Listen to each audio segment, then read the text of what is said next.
दोस्तों world war second के बाद 1944 में ब्रिटेन वुड्स कॉन्फ्रेंस के द्वारा चूज किए जाने से लेकर अब तक यूएस डॉलर वर्ल्ड की रिजर्व करेंसी की तरह सर्व किया गया है। 44 देशों द्वारा अटेंड किए गए इस कॉन्फ्रेंस का मकसद एक ऐसे फ्रेमवर्क को बिल्ड करना था जिससे करेंसी के कॉम्पिटिटिव डिवैल्यूएशन के रेपिटेशन को अवॉइड कर एक इकोनॉमिक कॉपरेशन का इन्वायरमेंट क्रिएट किया जा सके। इस फ्रेमवर्क से इस बात का अनुमान लगाया गया था कि यदि प्रपोज्ड इकोनॉमिक कॉपरेशन एग्जिस्टेंस में आता है तो 1930 के द ग्रेट डिप्रेशन जैसी फाइनेंशियल क्राइसिस को अवॉइड किया जा सकेगा। दोस्तों ब्रिटेन वुड्स सिस्टम द्वारा proposed fixed but adjustable exchange rates 1971 में कोलैप्स कर गए, लेकिन 1944 के बाद से आज तक यूएस डॉलर ने इंटरनेशनल मॉनेटरी सिस्टम में अपना सेंट्रल रोल बनाए रखा है। इंटरनेशनल ट्रेड और पेमेंट्स में डॉलर का वाइड स्प्रेड यूज यूएस को गुड्स और सर्विसेज के इंटरनेशनल एक्सचेंज में एक इफेक्टिव कंट्रोल प्रोवाइड किया है। साथ ही इस कंट्रोल से यूएसए इकोनॉमिक सैंक्शंस इन्फोर्स करने में पर्टिकुलरली इफेक्टिव बन पाया है। आज इस दुनिया में केवल यूएसए ही अकेली कंट्री है जो दूसरे किसी देश को ग्लोबल फाइनेंशियल सिस्टम से बाहर लॉक कर सकती है, और शायद यही बात वर्ल्ड के दूसरे इकोनॉमिक पावर्स के पीछे रिजेंटमेंट की सोर्स है। दोस्तों आज के हमारे वीडियो का मकसद यूएस द्वारा सक्सेसफुली इकोनॉमिक सैंक्शंस प्लेस किए जाने के रीजंस को लेकर है। इस डिस्कशन के माध्यम से हम जानेंगे कि कैसे यूएस सैंक्शंस इम्पोज कर पाता है और आखिर क्यों यूएस के रेगुलेशंस को ना चाहते हुए भी दुनिया भर के देशों को मानना पड़ता है। इसके अलावा इन सैंक्शंस के विरुद्ध होने वाले रिटेलिएशंस के बारे में भी हम चर्चा करेंगे। तो आइए शुरू करते हैं आज का डिस्कशन। नमस्कार दोस्तों, मेरा नाम है आदर्श और स्वागत है आपका स्टडी आईक्यू में। दोस्तों आज दुनिया का ज़्यादातर फॉरेन ट्रांजैक्शन लगभग 88% डॉलर्स में कंडक्ट किए जाते हैं, और इसमें से हर ट्रांजैक्शन यूएस बैंकिंग सिस्टम से होकर गुजरता है, जो यूएस को इन्हें डॉलराइज्ड इकोनॉमी से कट ऑफ करने के पावर्स प्रोवाइड करते हैं। यूएस अपने इसी इकोनॉमिक पावर को जियोपॉलिटिकल नेगोशिएशंस में एज अ लेवरेज यूज़ करता है और दूसरी कंट्रीज़ के अगेंस्ट इकोनॉमिक सैंक्शंस प्लेस करता है। एग्जाम्पल के तौर पे यूएस ने अपने इन्फ्लुएंस का यूज़ करते हुए Belgium based world wide interbank financial telecommunications यानी कि स्विफ्ट को प्रेशराइज किया था। दोस्तों स्विफ्ट एक ऐसी संस्था है जो इंटरबैंक मैसेजेस को एक्सचेंज कर इंटरनेशनल ट्रांजैक्शन सेटल करने के लिए नेसेसरी इंफॉर्मेशन ट्रांसफ़र करती है। 2018 में ईरान के न्यूक्लियर प्रोग्राम के नेगोशिएशंस के दौरान यूएस ने स्विफ्ट को यूनिलेटरली प्रेशराइज किया था, जिससे ईरानियन बैंक्स उसके मैसेजिंग सिस्टम को एक्सेस ना कर पाएं। इस एक्शन ने ईरान की इंटरनेशनल ट्रेड कंडक्ट करने की कैपेबिलिटी को पूरी तरह से क्रिपल कर दिया था। सिमिलरली 2017 में भी यूएस ने डॉलर सिस्टम से चाइना को कट ऑफ करने की धमकी दी थी यदि चाइना नॉर्थ कोरिया के अगेंस्ट सैंक्शंस को अपहोल्ड नहीं करता। इन एक्शंस ने चाइना, रशिया और यूरोपियन यूनियन समेत कई देशों के सामने एक चैलेंज खड़ा कर दिया है, जिसे आज वो टैकल करने के अनेक प्रयास कर रहे हैं।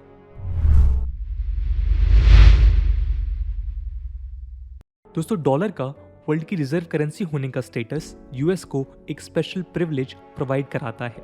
इकोनॉमिक सैंक्शंस के अलावा इस प्रिविलेज के साथ यूएस सारी कमोडिटीज न सिर्फ बिना फॉरेन एक्सचेंज रिस्क के परचेज कर सकता है, बल्कि अपनी खुद की करेंसी में चीपली बोरो भी कर सकता है। इंटरनेशनल फाइनेंशियल सिस्टम में डॉलर की सेंट्रलिटी ने यूएस को एक यूनिक एबिलिटी प्रोवाइड की है, जिससे वो इंटरनेशनल फाइनेंशियल सिस्टम को एक जियोपॉलिटिकल टूल की तरह एक्सप्लॉइट कर सकता है। इंटरनेशनल ट्रेड में ऐसे कई चोक पॉइंट्स हैं जिसे यूएस अथॉरिटीज ग्लोबल इकोनॉमी में डॉलर्स के फ्लो को रेगुलेट करने के लिए यूज करते हैं। ये चोक पॉइंट्स यूएस को ग्लोबल ट्रेड, इनवॉइसिंग और फॉरेन एक्सचेंज के ऊपर भी अपने लेवरेज को एक्सरसाइज करने की एक्सेस प्रोवाइड करते हैं। दोस्तों ग्लोबल ट्रेड का 80% से ज़्यादा ट्रांजैक्शन यूएस डॉलर्स में होता है, और जब कोई ट्रांजैक्शन यूएस की अपनी करेंसी में होता है तो उसे सेटल होने से पहले डोमेस्टिक इंटरमीडियरीज से होकर गुजरना पड़ता है। इस क्लॉज के कारण US office of foreign assets control के पास ये एबिलिटी रहती है, जिससे वो यूएस डॉलर में हुए किसी भी ट्रांजैक्शन के ऊपर अपनी ज्यूरिसडिक्शन असर्ट कर सकता है। ज्यूरिसडिक्शन असर्ट करने के साथ ही ओएफएसी डॉलर के ट्रांजैक्शन को फॉरेन बैंक अकाउंट, कंपनी या इंडिविजुअल तक ट्रेस कर ब्लॉक करने में सक्षम है। एग्जाम्पल के तौर पे यूएस चाइना के बीच चली आ रही 5G डिस्प्यूट में यूएस अपने इस फाइनेंशियल लेवरेज की मदद से चाइना के नेसेसरी इनपुट्स को सिक्योर करने की एबिलिटी को डिसरप्ट कर सकता है, जिससे वो डोमेस्टिक सेमीकंडक्टर इंडस्ट्री बनाने में नाकामयाब रहे। यूएस की डोमेस्टिक कंपनीज को चाइना मटेरियल एक्सपोर्ट ना करने के अलावा ट्रांजैक्शंस में भी इंटरवीन कर सकता है यदि ये semiconductor supply chain US dollars use करें। यदि चाइना की कोई सेमीकंडक्टर कंपनी जाम्बिया के कॉपर माइन से रॉ मटेरियल परचेज करती है जिसकी पेमेंट यूएस डॉलर्स में हुई है तो इस ट्रांजैक्शन को यूएस स्थित इंटरमीडियरी फाइनेंशियल इंस्टीट्यूशन से गुजरना पड़ेगा। अब क्योंकि इस ट्रांजैक्शन में यूएस इंटरवीन कर सकता है जिसके कारण ट्रांजैक्शन में इन्वॉल्व कंपनीज को यूएस रेगुलेशंस मानने पड़ेंगे। इसी पावर ने यूएस के सैंक्शंस को चाइना के सेमीकंडक्टर सप्लायर्स के ऊपर इतना इफेक्टिव बनाया जिसके कारण चाइना आज करंट सिस्टम के ऑल्टरनेटिव्स ढूंढने के प्रयास कर रहा है। डॉलर डिनोमिनेटेड ट्रांजैक्शंस, स्विफ्ट और डोमेस्टिक क्लियरिंग हाउसेस के ऊपर अपने इन्फ्लुएंस के कारण यूएस आज नॉन कंप्लायंस, करप्शन और मनी लॉन्ड्रिंग के अगेंस्ट किसी भी कंट्री से ज़्यादा इफेक्टिव पेनाल्टीज इम्पोज कर सकता है। दोस्तों, यदि देखा जाए तो यूएस का स्विफ्ट सिस्टम के ऊपर कोई डायरेक्ट कंट्रोल नहीं है, फिर भी यूएस ने कई बार स्विफ्ट के ऊपर इफेक्टिव प्रेशर सक्सेसफुली बनाया है। जैसे 2018 में ईरान के साथ यूएस के प्रेशर में आकर स्विफ्ट ने सारी सर्विसेज बंद कर दी थी। 9/11 टेररिस्ट अटैक के बाद भी यूएस ने स्विफ्ट द्वारा दिए गए डेटा की मदद से अटैक के लिए किए गए फंडिंग के एसेट्स को ट्रैक और फ्रीज कर दिया था। यदि एक बार कोई ट्रांजैक्शन यूएस सिस्टम में एंटर कर जाता है तो OFAC उन कंपनीज या इंडिविजुअल्स के अकाउंट को ट्रैक और फ्रीज कर सकता है। OFAC इवन किसी पूरे देश को भी इस इंफ्रास्ट्रक्चर के एक्सेस से एक्सक्लूड कर सकता है, जैसे वेनेजुएला और नॉर्थ कोरिया की सिचुएशन में देखा गया था। एग्जाम्पल के तौर पे यूएस अथॉरिटीज़ ने जर्मनी के ड्यूश बैंक पे $425 मिलियन की फाइन इम्पोज की थी बिकॉज उसने एक स्कीम के तहत रशिया से सिप्रस, एस्टोनिया और लैटविया के बैंक्स में $10 बिलियन के ट्रांजैक्शंस को फैसिलिटेट किया था। दोस्तों, हिस्टोरिकली यूएस ने इकोनॉमिक सैंक्शन का यूज़ बेहद जुडिशियस वे में किया था, लेकिन 9/11 अटैक्स के बाद इकोनॉमिक सैंक्शंस ने यूएस की फॉरेन पॉलिसी में अपना एक सेंट्रल रोल इस्टेब्लिश कर लिया है। फॉर्मर प्रेसिडेंट डोनाल्ड ट्रंप के अंडर OFAC ने प्रीवियस एडमिनिस्ट्रेशन के कंपेयर्ड हर साल ट्वाइस एंटिटीज़ पे सैंक्शंस लगाए थे। यूएस सैंक्शंस के रिसेंट इंक्रीज ने दुनिया भर की कंट्रीज़ को यूएस कंट्रोल से बाहर निकालने को मजबूर कर दिया है। इसके अलावा कई देश करंट इंटरनेशनल पेमेंट सिस्टम को डिस्टर्ब कर एक नए ग्लोबल फाइनेंशियल इंफ्रास्ट्रक्चर बनाने के पक्ष में हैं। दोस्तों, सैंक्शंस का जियोपॉलिटिकल टूल की तरह यूज़ किए जाने की हिस्ट्री काफ़ी पुरानी है, लेकिन जिस इम्पैक्ट और इफेक्टिवनेस के साथ यूएस आज सैंक्शंस यूज़ कर सकता है वो यूनिक है। जहां दूसरी कंट्रीज़ टैरिफ्स, एम्बार्गोज और दूसरे नॉन टैरिफ बैरियर्स इम्पोज कर सकती हैं, उनके पास किसी देश को यूनिलेटरली इंटरनेशनल फाइनेंशियल इंफ्रास्ट्रक्चर से रेस्ट्रिक्ट करने के पावर्स नहीं हैं।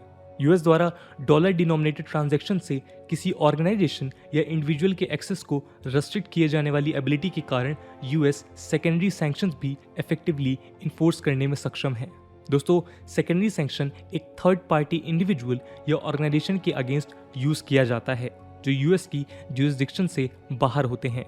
सेकेंडरी सैंक्शंस ने यूएस के इम्पैक्ट को लगभग पूरी दुनिया में एक्सपैंड कर दिया है।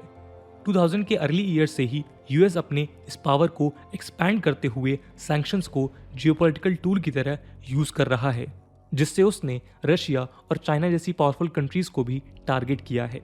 इन सालों में कई ऐसे इवेंट्स हुए हैं जिन्होंने यूएस सैंक्शंस के इंक्रीज फ्रीक्वेंसी के पीछे अहम भूमिका निभाई है, जिनमें 9/11 टेरर अटैक्स, रशिया द्वारा यूक्रेन का इन्वेजन और ईरान के विरुद्ध यूएस का प्रेशर कैंपेन शामिल है। 9/11 के कारण प्रेसिडेंट बुश ने यूएस सैंक्शंस को एग्जीक्यूटिव ऑर्डर्स के थ्रू सिग्निफिकेंटली इंक्रीज कर दिया था, जिससे अटैक में शामिल कई इंडिविजुअल्स और ऑर्गेनाइजेशंस जैसे ओसामा बिन लादेन और अलकायदा के एसेट्स को फ्रीज कर दिया गया था। ओबामा एडमिनिस्ट्रेशन ने सैंक्शंस के यूज को एक्सपैंड करते हुए न्यूक्लियर प्रोग्राम नेगोशिएशंस के दौरान ईरान के ऊपर 2010 में कई सैंक्शंस इम्पोज कर दिए थे।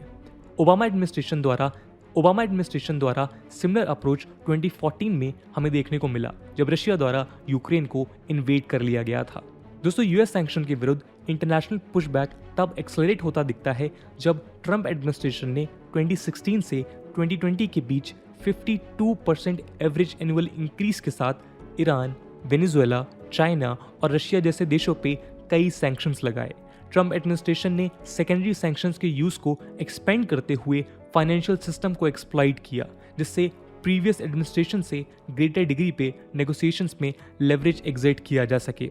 इसके अलावा उन्होंने फाइनेंशियल लेवरेज को डोमेस्टिक टूल्स जैसे एक्सपोर्ट कंट्रोल का भी ग्रेटर यूज किया।